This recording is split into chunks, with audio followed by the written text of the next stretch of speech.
Hello, everyone, and a very good evening to all of you. And thank you for joining us today for the IN Thought Leadership Series. A very quick introduction of myself. I'm Smriti Gambhir, and I'm part of the investor relations team at IAN. The IN Thought Leadership Series for 2024 is focused on the overarching theme of how India is pivoting from a service led nation to a product led nation. And with this in mind, today we would like to talk about a very intriguing topic, which is space tech, India's new frontier. Right now, the space industry, of course, is approaching the next frontier with each week bringing news of a major space development from somewhere in the world. And of course, this is leading to a massive space economy, which was once niche, but now it's not only ubiquitous, but also creating value for multiple industries and solutions for the world's most pressing challenges as well. Now, as we unfold this much awaited discussion on all of this and more, I would like to invite our very esteemed speakers for today. A very, very warm welcome to Dr. Ajai Chowdhry and Dr. Pawan Goenka. Dr. Chaudhary is the co-founder of one of India's biggest tech firms, HCL, a Padma Bhushan recipient and a visionary pioneer. He's also known as the father of the Indian hardware, and he's been a very active investor in space tech startups and has been on the board of several advisory committee councils for the government of India. Dr. Chaudhary, welcome again. And I would like to request you to take over from here and introduce our very special guest for today, Dr. Goenka, and start the session from there. Just a quick one before we start. For the audience, please request you to put all your questions in the Q&A box, and we'll take these up post the session. So over to you, Dr. Chaudhary. Thank you, Smriti. It's absolute pleasure to have Pawan with us today. He's been a friend and a great statesman of the auto industry for so long. Currently, of course, he's chairman of the Indian National Space Promotion and Authorization Center, in short, INSpace, and which is part of Department of Space, Government of India. Pawan did his BTech from IIT Kanpur and then went on to do his PhD from Cornell and did a special program at the Harvard Business School. He actually started his career with General Motors and in the R&D and was there for close to 4 or 5 years. And after that, he decided to move back to India and contribute to the Indian development of R&D and development of auto industry in the country. And he headed the R&D for Mahindra and Mahindra. I still remember meeting him then when he was in the R&D, when from HCL we were trying to sell him some CAD/CAM products, and he was happily accepted those products. And later on, he, of course, created a complete range of products for M&M. M&M pretty much is the first company in the country to actually design and make products in the automobile space. And Scorpio SUV was his first challenge that he took up. And after that, many, many products followed. So he's the ideal person to tell us what a product industry looks like, how we should be looking at products rather than just services. And therefore, without any more ado, I would like to mention that, of course, he's also chairman of the Scale Committee, and I'm part of that committee also. So he's doing a lot of work with the government, and last job that he held in M&M was managing director and CEO of M&M. So with that, Pawan, welcome. We are very keenly looking forward to hearing from you. First of all, I would invite you to tell us a little about the industry and what the landscape looks like. Thank you, Ajay, and very happy to be here interacting with the group that is present. I do not know how many people have signed in so far, but let me start off by saying, Ajay, that you are a big proponent of product nation, and there is no one who believes in that more than I do. After you, perhaps. Yeah. And I do really believe that if we don't have product, then there is no way we can grow manufacturing. And so anyone who talks about manufacturing must talk about product first before we talk about manufacturing. So let me start off by welcoming you all to this session. And I should say that session with investors for the space sector is very important effort and that is required in the country. In fact, just last week, we had a session with investors and startups in the Bengaluru Space Exhibition, which was attended by almost like 70, 80 people, both the money givers and money takers. Here we have only money givers, I think, in this session. So I will talk in the tone of talking only to the investors and not to the money receivers. Now, I think I saw somewhere it said in the background, space, the new frontier for India. And I would just like to slightly modify that to say space is a very old new frontier for India. Because it's a very old sector, goes back more than 60 years. But for the investors, it is a new frontier, because up until recently, no investor was looking at space sector, and no investees were looking for investors either. It's only a recent phenomenon of last 2-3 years that we are looking at potential investment opportunities in the sector. I would kind of steer my conversation towards what investors would like to see, understand. I do not know the general awareness of the group that's here about the space sector. Some of what I say may be too trivial, so pardon me for that. But I would start off by saying that space is one of the few sectors, technology sectors, where India gets a seat at the head table in the world. What I mean by that is that this is not a sector where we're technologically behind. In fact, we'll be counted among the top 5 or 6 in terms of technology that we have in the space sector. And the credit goes completely to ISRO. And those who dreamt of ISRO or thought about ISRO 60, 65, 70 years ago, at that time to think about investing in space, in spite of a lot of people saying that if we cannot put food on the table, we have no right to invest in space. And today, of course, the space sector has become the pride of the nation. So that story continues, and you would have heard how ISRO now is planning a lot more aggressively about what is done on the scientific explorations in the space sector.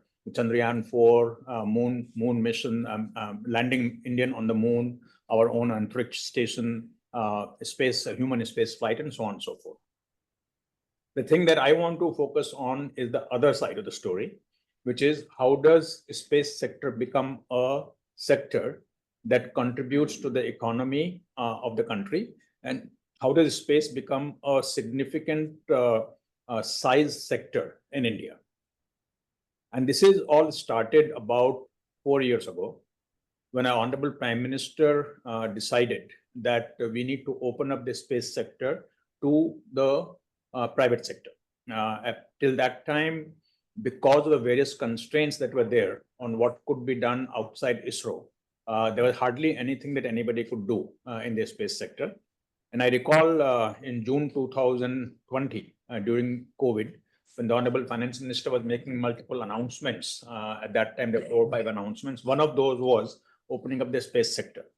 And I thought at that time, big deal. So okay? I didn't realize how big a deal it was, because at that time I had nothing to do with the space sector.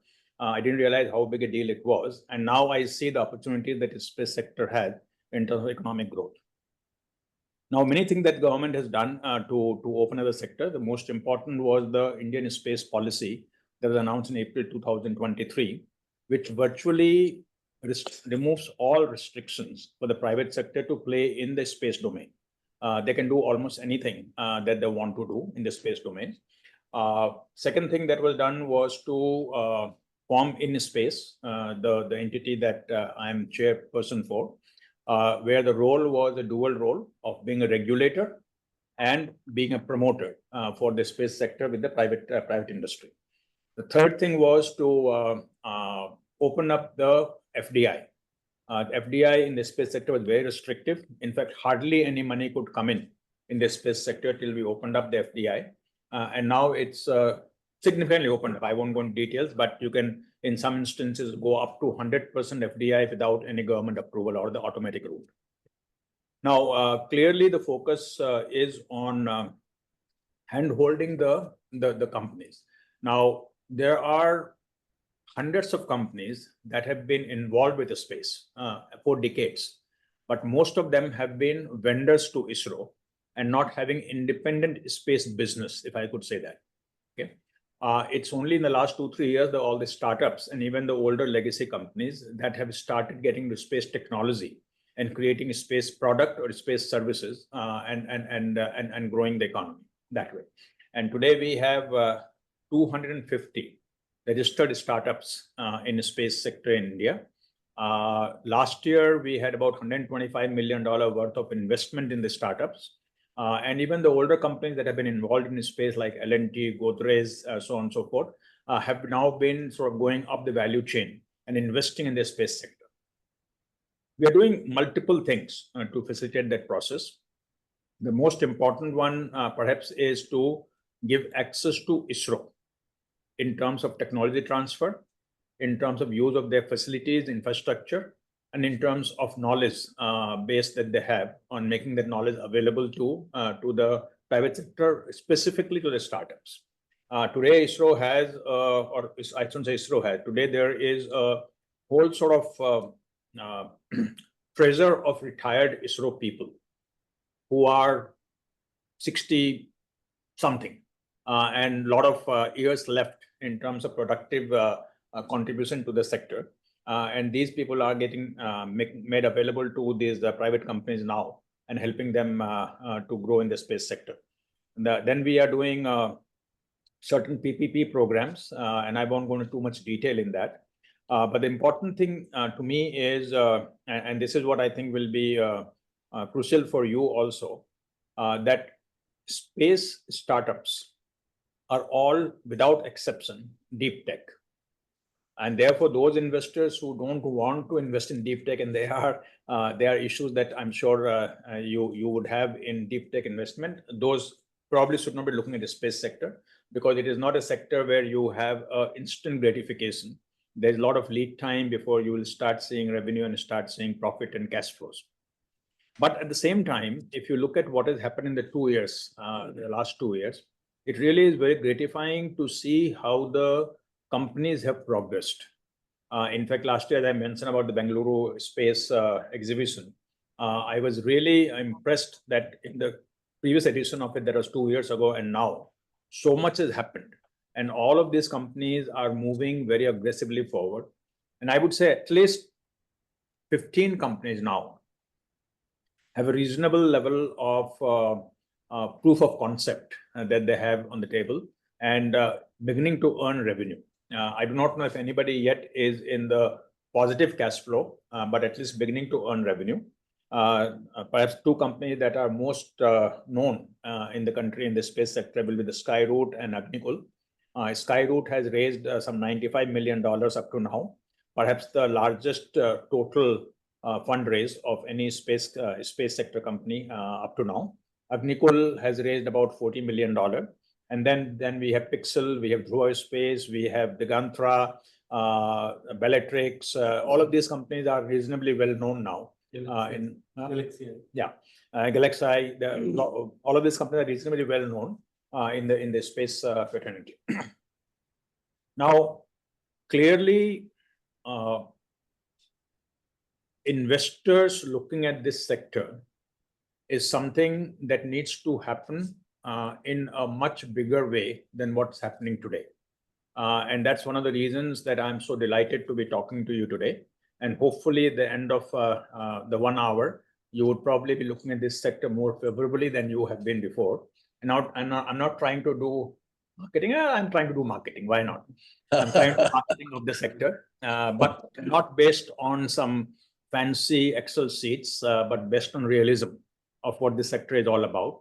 And I hope the questions that you ask me will not be easy, simple questions that I could easily answer. You'll ask me some leading questions. I may or may not answer all of them, but please feel free to ask me leading questions that will be on the top of your mind.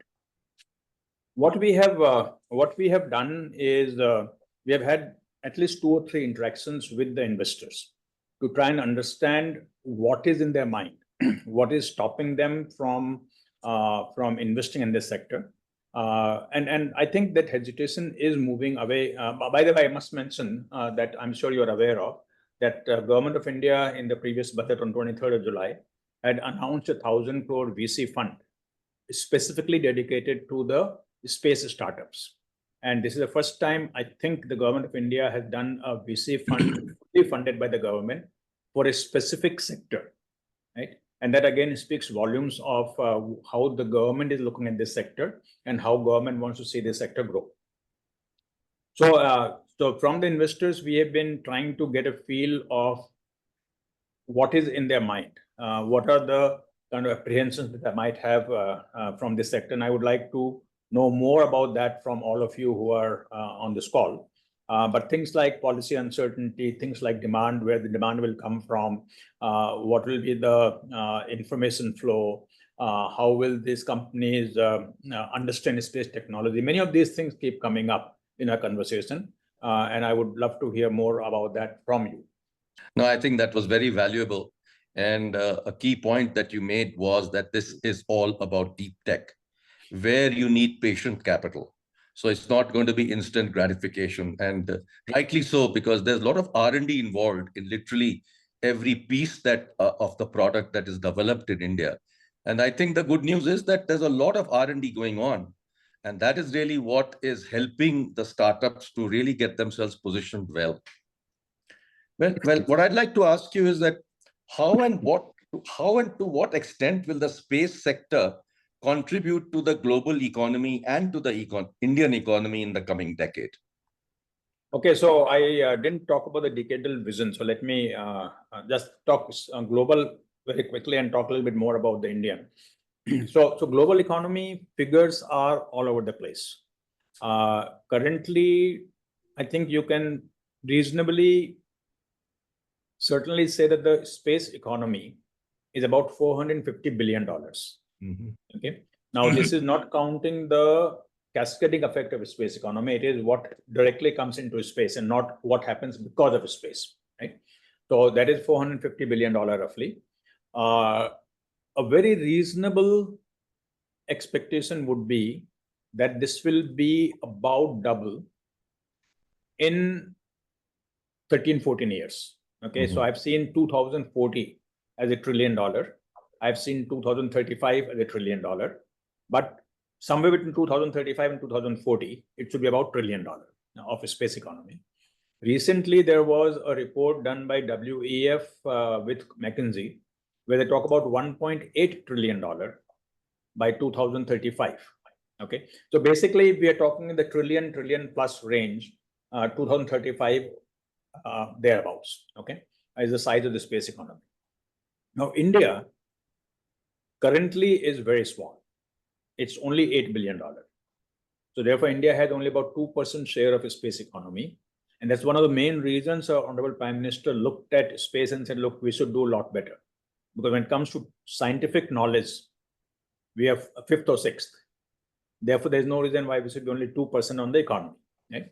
And InSpace has worked out a decadal vision for the space economy, which now is fairly well publicized. Everybody quotes those figures and understands the rationale for saying what we are saying, to go to $44 billion from 8.4 billion by 2033. That is 10 years from last year.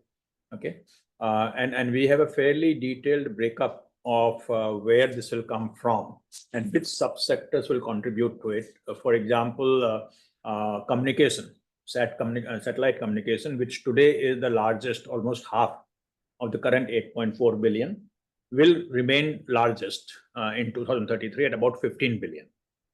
But it's not then half of the overall economy. It's only about 1/3, right? So other things will catch up much faster. The most catch up will be in Earth observation, or what we call downstream applications, which we expect to go to $8 billion. So basically, in terms of contribution to GDP, if you say by 2033, India will be a $7-8 trillion economy, okay? And then we're talking roughly about 0.5% in terms of GDP contribution, right? But it's 5x of where we are today.